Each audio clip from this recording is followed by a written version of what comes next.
Mari kita mulai kuliahan kita hari ini dengan bacaan Bismillah.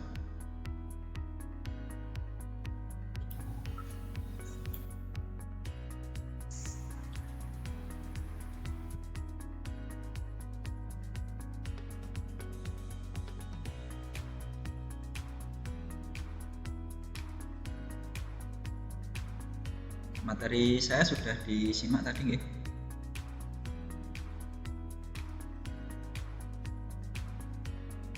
Sudah muncul selasanya? Sudah. Perkuliahan hari ini kita melanjutkan kuliah yang kemarin. Kemarin bagian yang pertama, ini bagian yang kedua. Silahkan biasa join kelas saya. Bisa di scan QR code yang muncul di layar, atau bisa masukkan di Google Classpoint dengan memasukkan kode kelas saya hari ini 48120.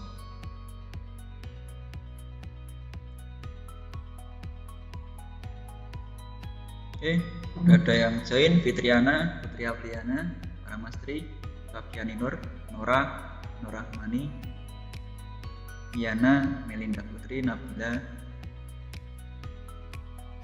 dan Juliana, orang, Octaviani, Naila Sabila, Listiana,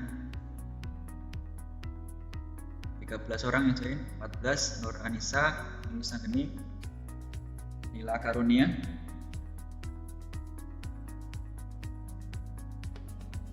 Husnun, Neska, Latifa,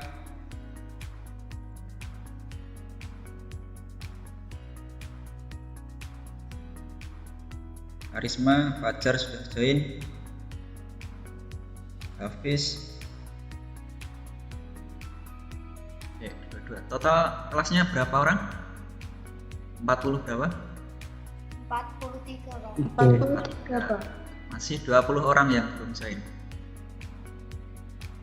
Kan bisa di scan QR code yang muncul di layar, atau bisa masuk manual, klik di Google Classpoint, lalu join kelasnya 48120. Baru 24, masih kurang 19 orang.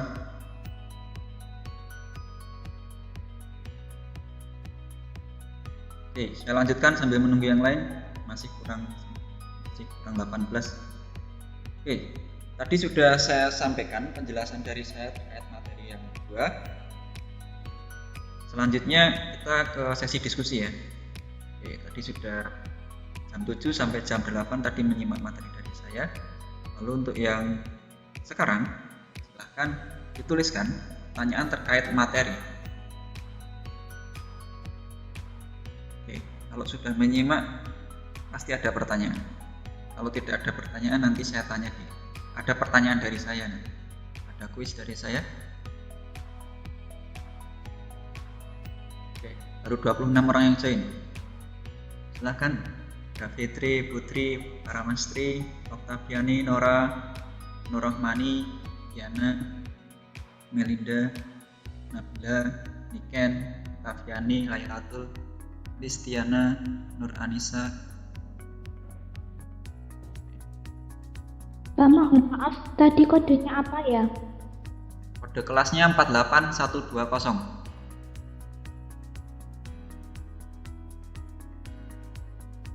Silahkan dituliskan pertanyaannya, langsung saya jawab.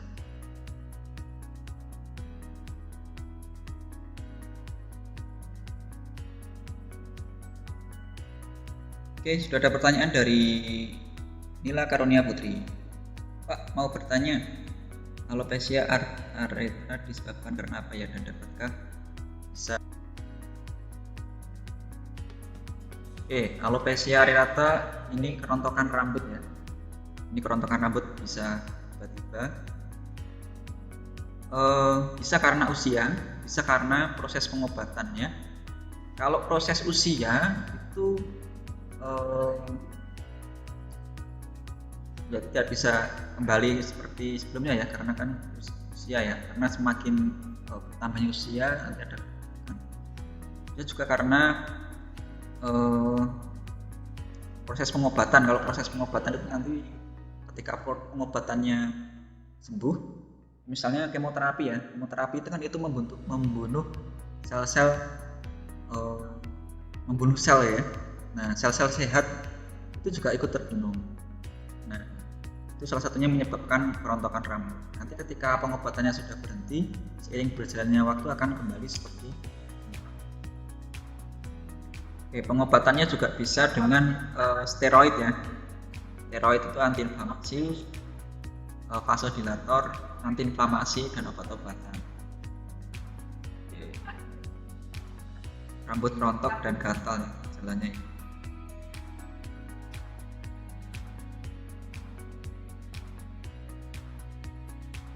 Oh ya, kalau yang alopecia ini umumnya pada orang yang berusia kurang dari 30 tahun, bukan karena usia ya.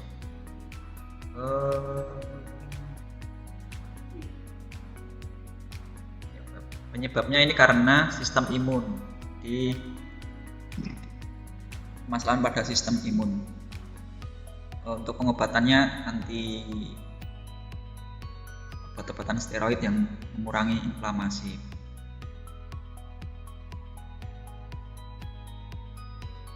Ini permasalahannya karena kromosom. Kekurangan vitamin D juga bisa. Apakah bisa sembuh? Bisa. Terus bisa. Apakah benar hirsutisme pada wanita terjadi apa? PCOS.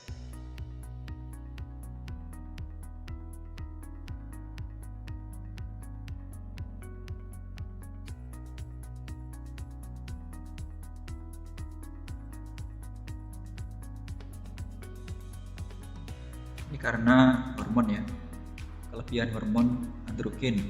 Biasanya hormon androgen itu pada pria, nah ini pada wanita. Jadi nanti bisa tumbuh rambut yang lebih lebat pada wanita, misalnya muncul bulu halus pada kumis. Ini apa kan?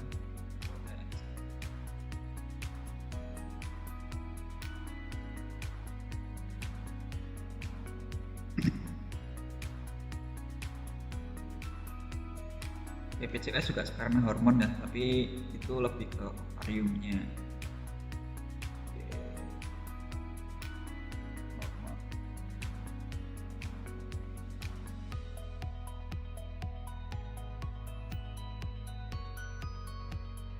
Nanti untuk materi-materi yang terkait penyakit dibahas di materi tersendiri ya. Untuk yang keperawatan dasar ini lebih ke pemeriksaannya. Kalau penyakit nanti ada kalau yang penyakit itu nanti di perawatan medikal bedah. Kalau khusus yang hormon nanti akan dibahas di perawatan maternitas. Secara umum kalau apakah hirsutisme apakah mengalami PCOS, belum tentu ya, karena hormonnya berbeda. Kalau androgen tadi kan lebih ke tumbuhan rambut, terus PCOS ini terkait ovariumnya. Ya, Fis Budi, darah kulit berpigmen itu bagaimana, seperti apa? Ya, pigmen misalnya kalau orang mengalami perbedaan warna kulitnya, kalau orang tanda lahir lah istilahnya, kan itu bisa. Terus pigmen juga bisa terjadi kalau misalnya pada orang yang albino ya, perubahan warna kulit. Perubahan warna kulit bisa karena proses dari lahir, bisa juga mungkin terkena zat kimia atau benda panas, berarti mengalami perubahan warna.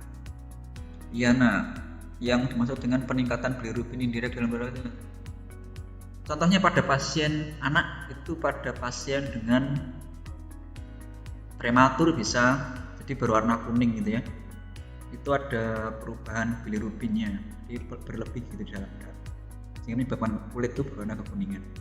Bisa juga pada pasien yang dengan gangguan fungsi hatinya.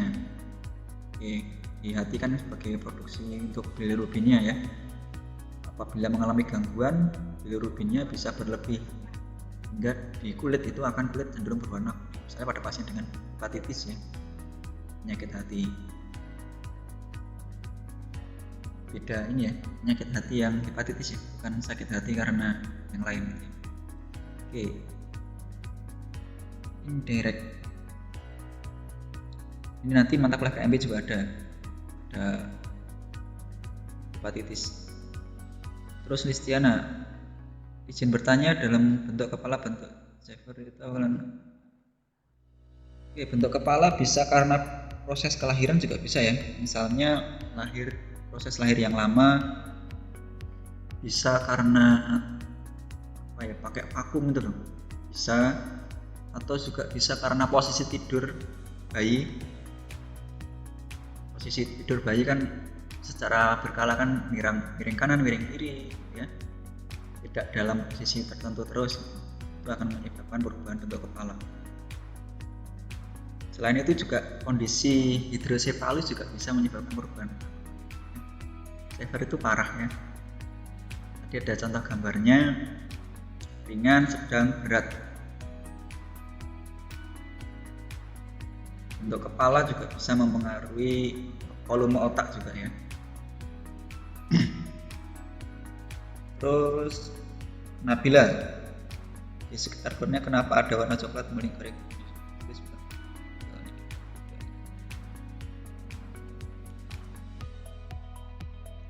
Oke. Ya itu bisa, kalau bawaan dari lahir ya bisa jadi ya, atau selama nggak ada trauma, nggak ada masalah, sebenarnya nggak masalah, penting nggak ada gangguan terkait penglihatan. Sebabnya kenapa? Ya bisa karena bawaan dari lahir juga bisa. Oke, Melinda, yang penting nggak ada keluhan atau tidak ada bukan proses trauma ya, atau bukan karena terluka atau jatuh seperti itu. Pak izin bertanya, jika mempunyai kelainan bentuk dada dan bentuk toraks, apa bisa disembuhkan dengan cara operasi? Atau kalau kelainan itu kelainan muskulo ya, itu sulit untuk sembuh ya, kecuali kelainannya yang bentuk ya skoliosis, lordosis, itu masih bisa dengan latihan dan posisi ya, reposisi. Kalau bentuk torak yang tadi yang seperti contoh gambar itu sulit untuk sembuh ya. Sama, itu kan bagian dari disabilitas ya. Sama seperti orang yang disabilitas itu kan bisa bawaan itu sulit untuk disembuhkan. Francisca, apakah nodul itu sama seperti jerawat? Biasanya juga apa? Ya bisa jadi seperti bisa karena kebersihan ya, bisa juga karena semacam daging tumbuh juga bisa, seperti tumor juga bisa. Kalau makula itu karena penyakit ya, ada yang perkawinan di kulit itu bisa karena penyakit, bisa karena bersihan, bisa juga karena proses daging yang tumbuh gitu.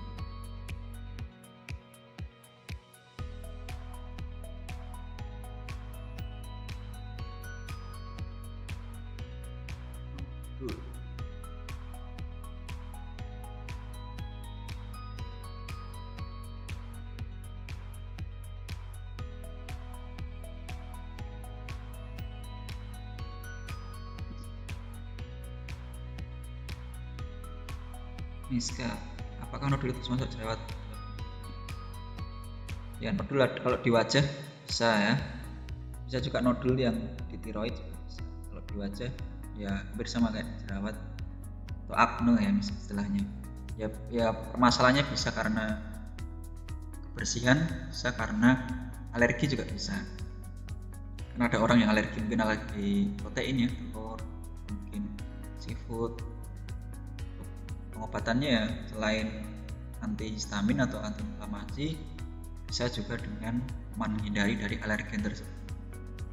Kalau mungkin karena jenis kulitnya yang berminyak, ya dengan perawatan, jaga kebersihan. Taviani, apakah kelainan pada kulit dapat disembuhkan? Oke, kelainan ini macam-macam ya. kan kalau di wanita kan ada pemeriksaan sadari ya. Nah itu kan pemeriksaan itu sebagai bentuk mendeteksi kemungkinan atau secara dini terkait si mama ya. Nah, untuk mendeteksi itu kan nanti ada penanganan lebih lanjut. Jadi, kalau tidak kan harus ada pemeriksaan secara rutin tuh, pemeriksaan payudara sendiri. Ini nanti lebih lanjut dipelajari di perawatan maternita.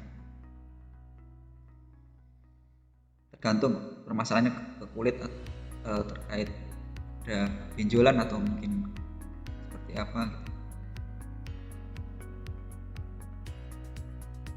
Angioma atau ya angioma itu bisa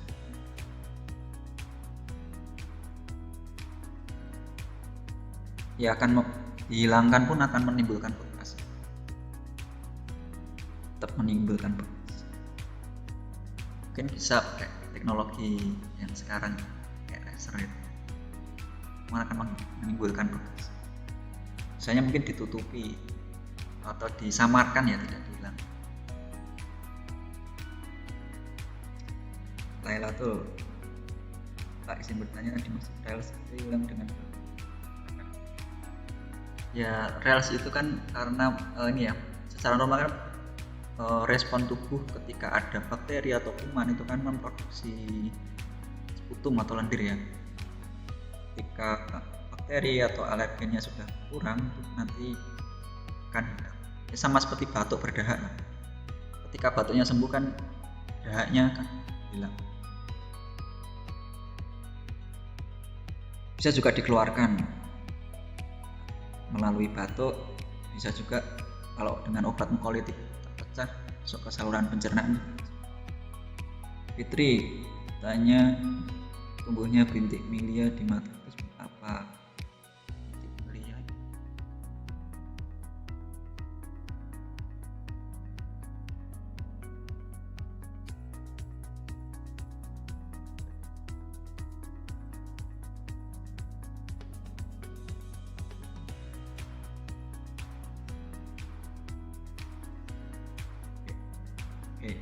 bentuknya kayak pinjulan-pinjulan ya, pinjulan di bawah kelopak mata, bisa juga di sekitar mata, bisa disembuhkan, ada salepnya ini ketomai topikal, dermabrasi juga bisa, dengan peeling juga bisa, terus ke dermatologi juga bisa. Prinsipnya bisa disembuhkan seperti di atas. Niken, jika bayi mempunyai pusar rambut, ya itu ini ya,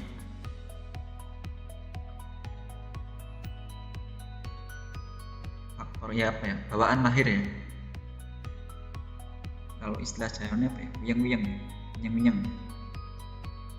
Ya nggak masalah, itu bawaan lahir aja, bukan suatu kelainan.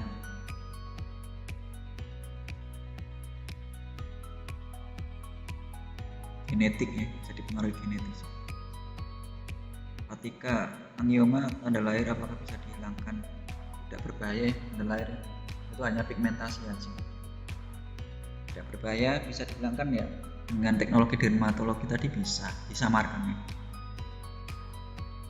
Mungkin kalau di area wajah mungkin ada yang nggak pede ya.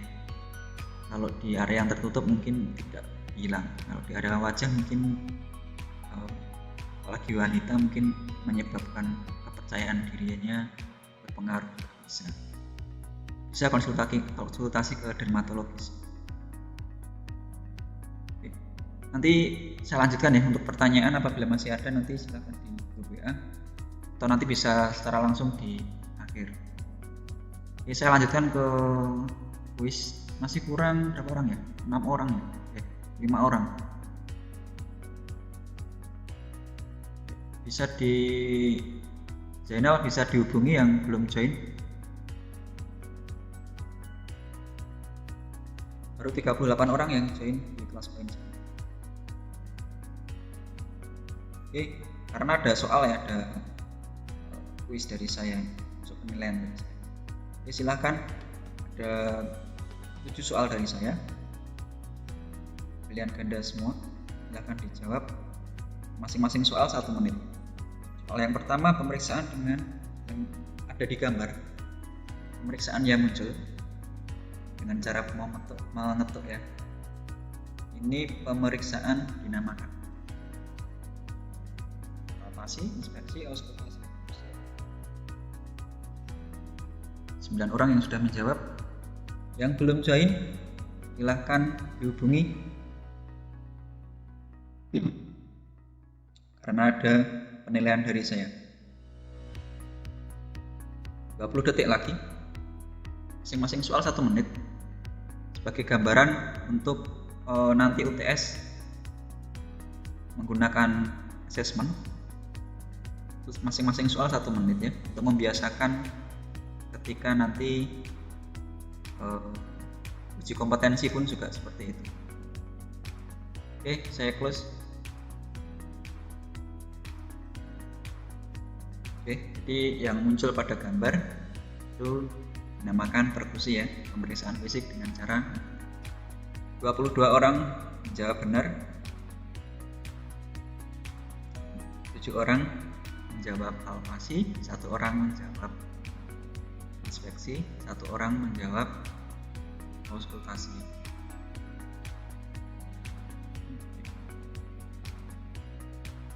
Yang paling cepat dan benar Nafisa, lalu Nabila, Atika, Iqbal, Istiana, Apri.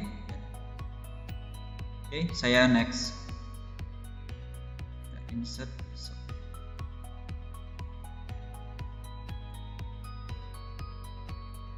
Soal yang kedua,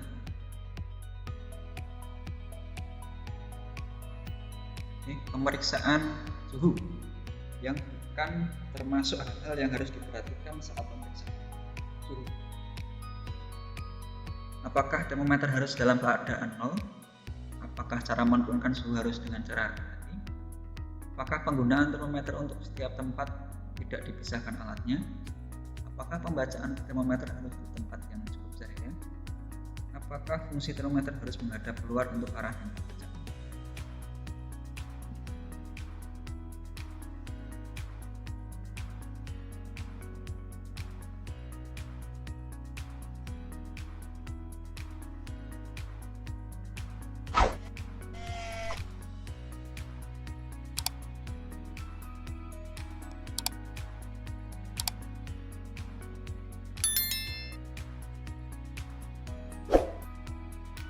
Oke, waktu habis.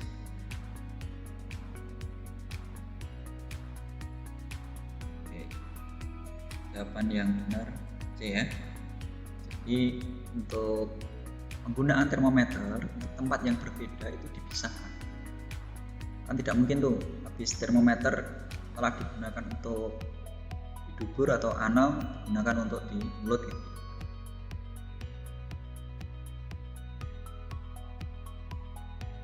Masih salah, jawab A 5 orang, jawab B 3 orang, jawab D 2 orang, dan jawab E 2 orang.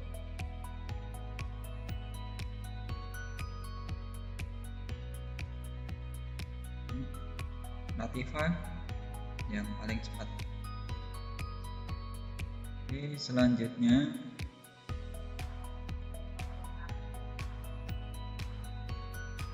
contoh kasus pemeriksaan pada seorang yang berusia 40 tahun,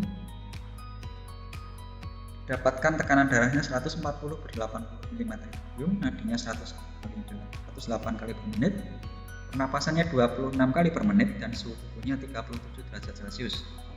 Pola nadi pada pasien tersebut dinamakan apakah bradikardi, apakah takikardi, apakah sinus aritmia, apakah bradypnea, dan apakah takipnea.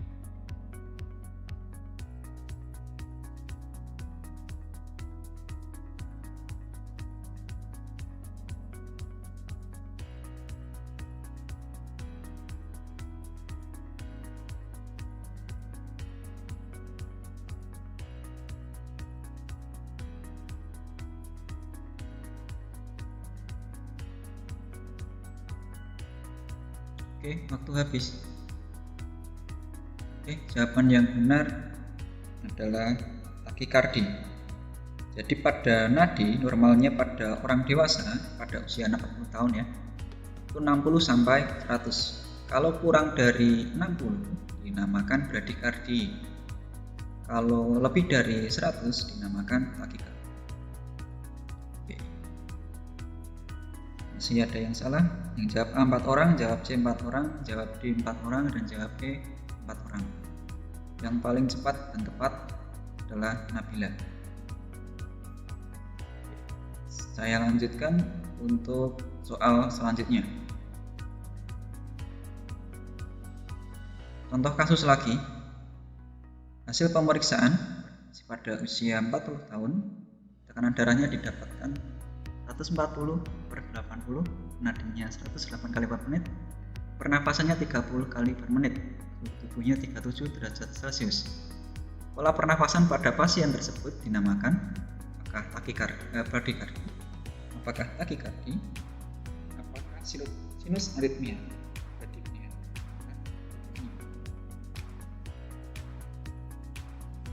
Akan dipilih berdasarkan option pilihan.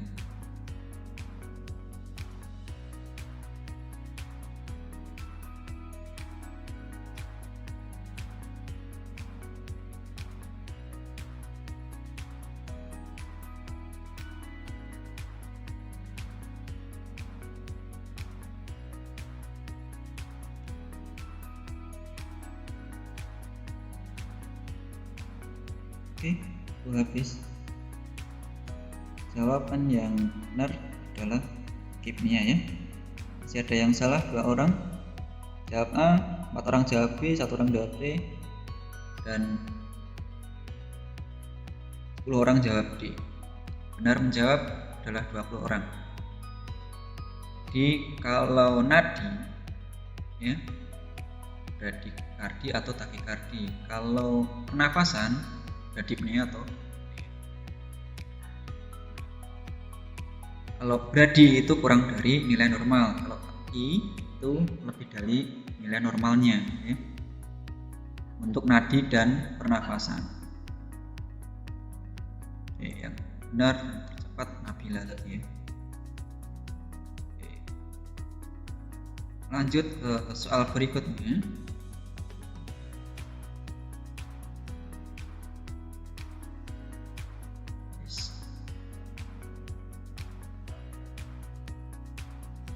Berikut ini adalah suara tambahan pada pasien yang mengalami asma. Apakah ronki? Apakah wheezing? Apakah rels kasar? Apakah rels halus? Apakah vesikuler? Kalau tadi sudah saya sampaikan video contoh. Suara ini contohnya pada pasien apa? Tadi saya sampaikan video saya. Pasien asma suaranya bagaimana? Ini saya sampaikan di video penjelasan dari saya. Ini 20 detik lagi.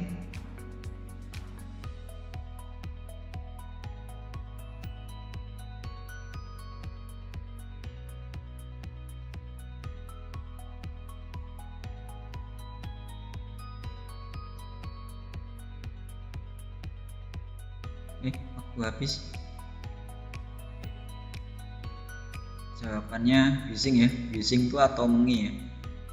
Di pada pasien asma suara yang muncul itu wheezing.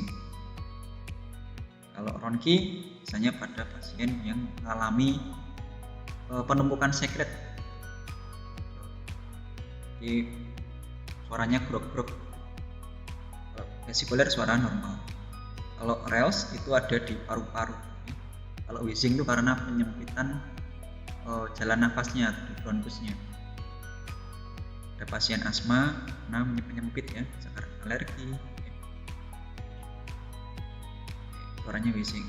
Oke, selanjutnya tahapan pemeriksaan fisik abdomen, urutannya saya untuk yang soal tadi leaderboardnya Latifa ya.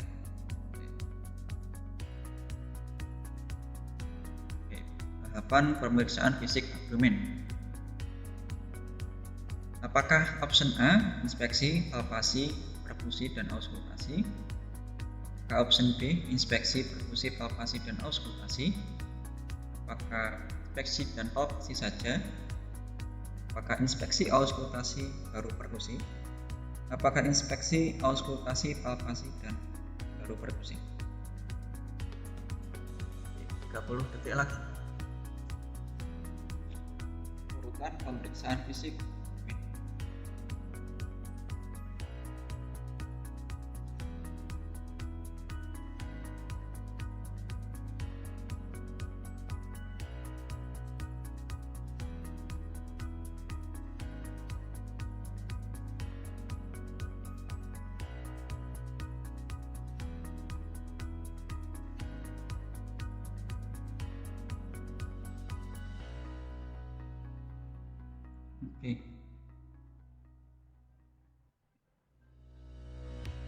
Urutan pemeriksaan fisik pada abdomen itu inspeksi, auskultasi, palpasi, baru perfusi. Sudah saya bahas di video tadi ya. Kalau pemeriksaan fisik dada dan jantung, atau paru dan jantung, inspeksi, palpasi, perfusi, baru auskultasi. Kenapa di abdomen berbeda? Karena tindakan palpasi dan perfusi akan mempengaruhi bising usus, sedangkan tindakan auskultasi itu dilakukan untuk mengetahui bising usus pada pasien. Pemeriksaan lain di tempat yang lain, inspeksi dan palpasi. Untuk dada atau jantung dan paru itu inspeksi, palpasi, perfusi, baru auskultasi. Sedangkan di abdomen inspeksi, auskultasi, palpasi, dan perfusi. Kalau perfusi di paru untuk menentukan apakah ada cairan di paru-paru atau udara ya. Kalau di jantung untuk menentukan batas-batas. Yang benar Nabila, Latifa, Yani, Diana, Habisa. Oke, saya lanjutkan soal yang 7, soal terakhir ya, hafalan ini. Tujuan perfusi adalah untuk mengetahui ukuran dan bentuk jantung. Saya sampaikan tadi ya. Pernyataan yang benar mengenai batas-batas jantung adalah 1, 2, 3 benar. Apakah 1 dan 3 yang benar? Apakah 2 dan 4 yang benar? Apakah 4 saja yang benar? Satu, pernyataannya ICS 2 mid sternalis, atas bawahnya ICS 4, atas kirinya ICS 5 mid clavicula sinistra, atas kanannya ICS 5 mid sternalis dextra. Ada 4 pernyataan, mana yang benar?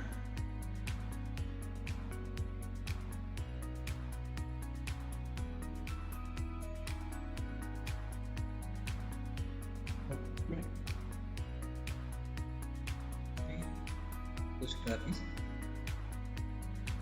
Jawabannya bervariasi.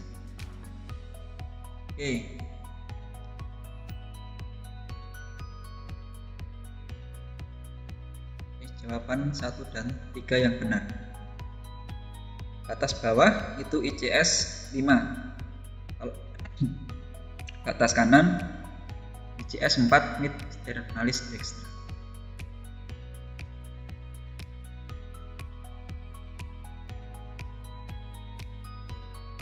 Untuk leaderboardnya Tafiani ya, poinnya sekian. Nabila, Latifa, Tafiani Nur, Nani, Diana.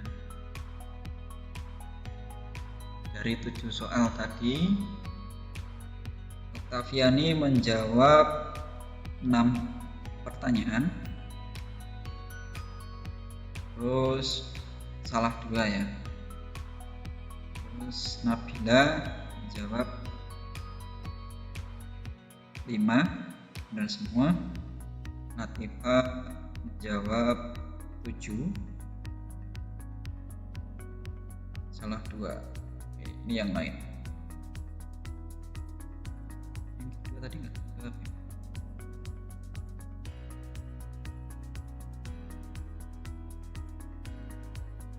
kelas B.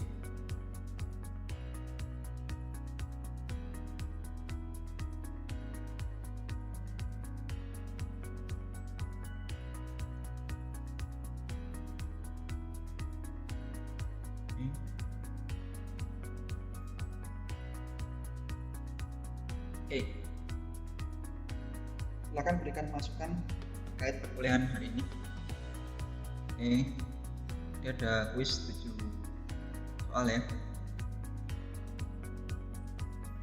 Silakan, saya pengen minta masukan terkait perkuliahan kita hari ini ya.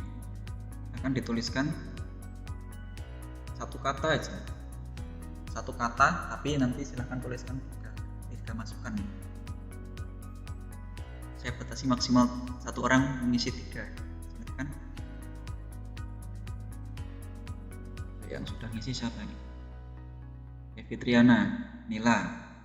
Oke, yang masih pending atau belum mengisi Putri Apriliana, Paramastri, terus Oktaviani, Nora Herawati, Norohmani, Melinda, Nabila, Niken, Oktaviani Laili, Lailatul, Listiana. Oke, silahkan mengisi semua.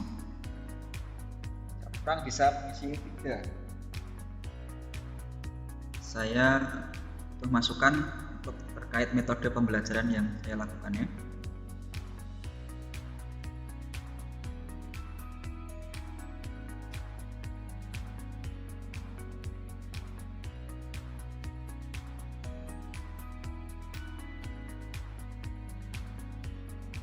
Ya, sudah 9 orang yang mengisi, masih 32 orang yang belum.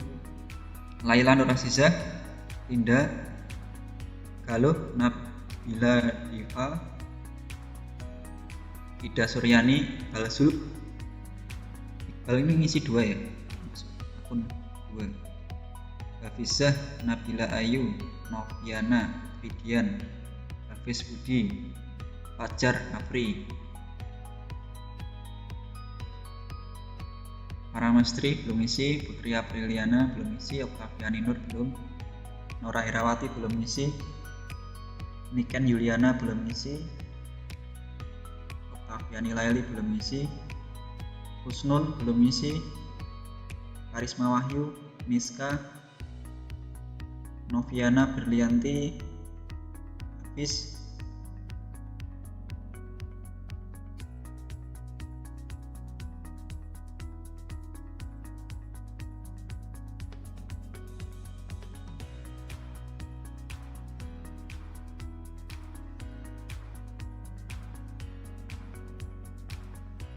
Messi belum isi, Ida Suryani belum isi, Fatika, Hanif,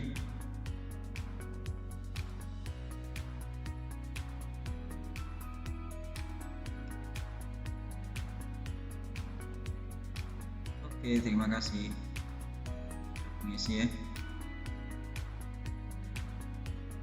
Oke, ada keluhan sinyal hilang. Ini apa ya? Saya akan mengembangkan metode-metode yang lain nanti agar diskusi kita lebih interaktif kelas ya, biar nggak bosan ya. Nanti minggu depan kita rubah lagi metodenya, karena 14 pertemuan teori semua itu nanti kalau metodenya sama terus nanti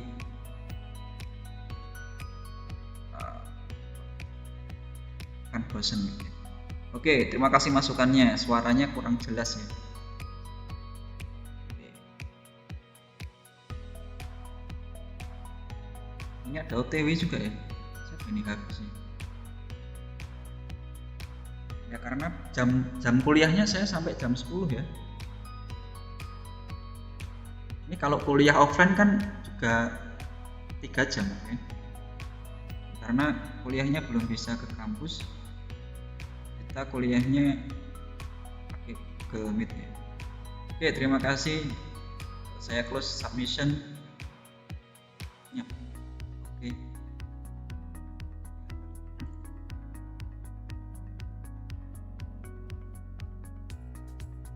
Saya verifikasi. Oke, selanjutnya saya akan menyampaikan penugasan ya. Untuk hari ini tidak ada tugas individu, tapi tugasnya kelompok. Saya pembagian kelompok ya. Dulu kita sudah bagi kelompok. Hari ini saya akan sampaikan untuk tugas kelompoknya. Tugas kelompok ini untuk yang nanti sesuai pertemuan ya. Yang saya infokan hari ini nanti pertemuan selanjutnya. Di kelompok 1 dan 2 nanti penugasan untuk materi terkait pemeriksaan penunjang dan prosedur pemeriksaan penunjang.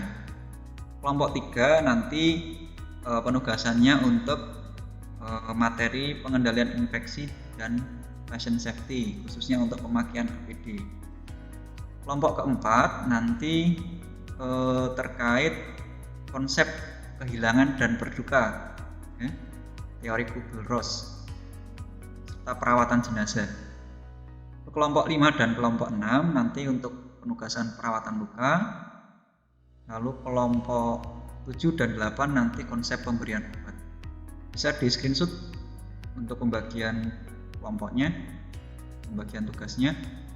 Untuk kelompok nanti kemarin sudah dibuat oleh PJ. Oke, sudah disimpan. Selanjutnya saya sampaikan untuk tugas kelompok 1 dan kelompok 2 ya.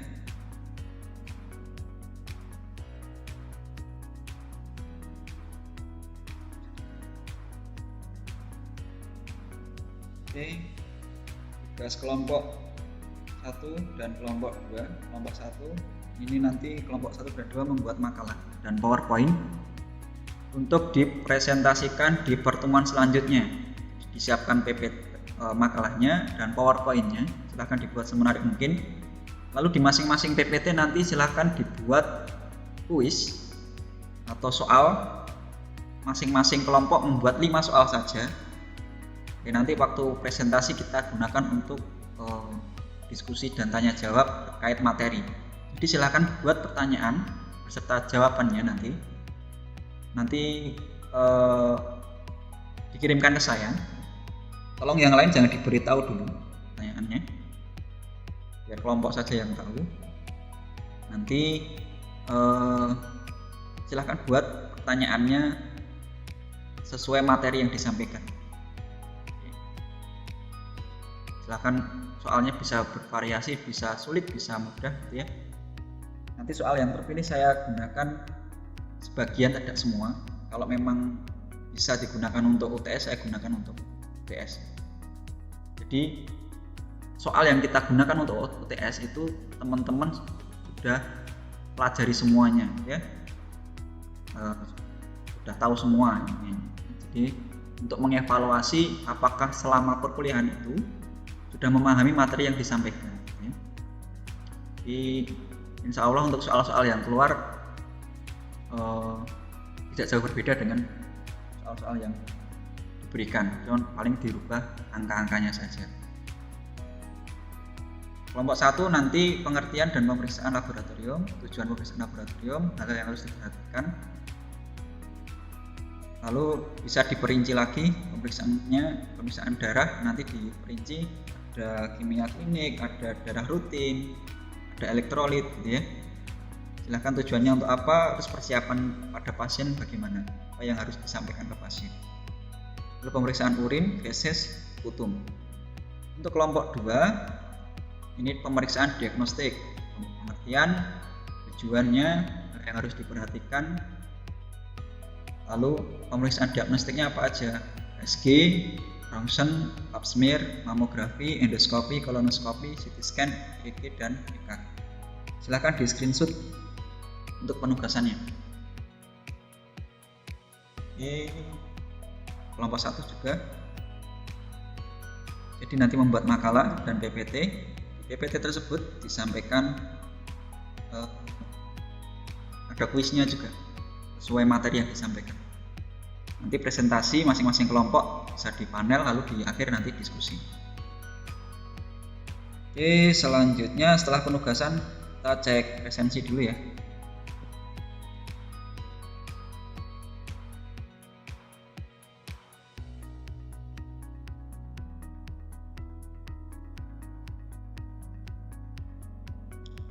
kelas B.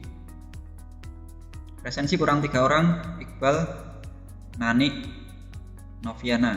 Silahkan bisa presensi saya buka sampai jam 9.50. Hari ini nggak ada tugas untuk individu, ini tugasnya kelompok 1 dan kelompok 2. Oke, sampai di sini silahkan, apabila masih ada pertanyaan bisa ditanyakan. Baik, pertanyaan terkait materi perkuliahan maupun terkait penugasan. Iqbal, ada pertanyaan Iqbal? Belum, Pak. Iqbal lagi di mana itu? Di perpus ya? Iya, di perpustakaan. Kampus 2 ini? Iya, Pak. Oke. Ramastri, ada pertanyaan? Belum, Pak. Ini yang lain kemana ini? Baru 39 orang yang join ya? Oke, kehadiran jadi satu penilaian dari saya ya, kehadiran di perkuliahan saya ya. Termasuk kuis-kuis dari saya tadi, masuk penilaian dari saya. Bapak. Oke, Fatika ada pertanyaan?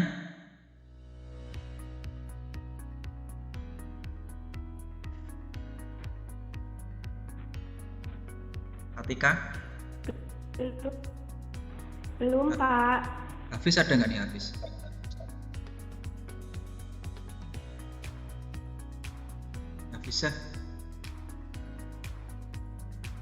Bisa ada pertanyaan? Pak, izin bertanya. Cukup.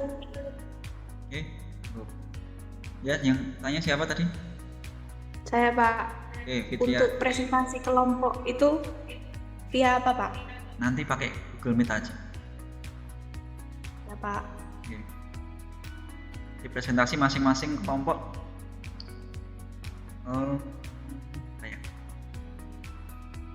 Maksimal presentasinya 10 menit ya untuk satu kelompok. Dua kelompok maksimal 20 menit. Nanti kita diskusi dan kuis ya selanjutnya. Oke, saya kira cukup. Grupnya tadi mana ya?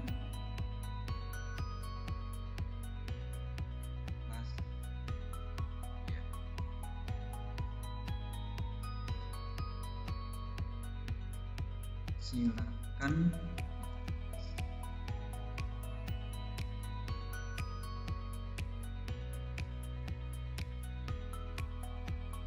Masih ada waktu 1 jam ke depan. Bila masih ada pertanyaan bisa disampaikan di grup WA.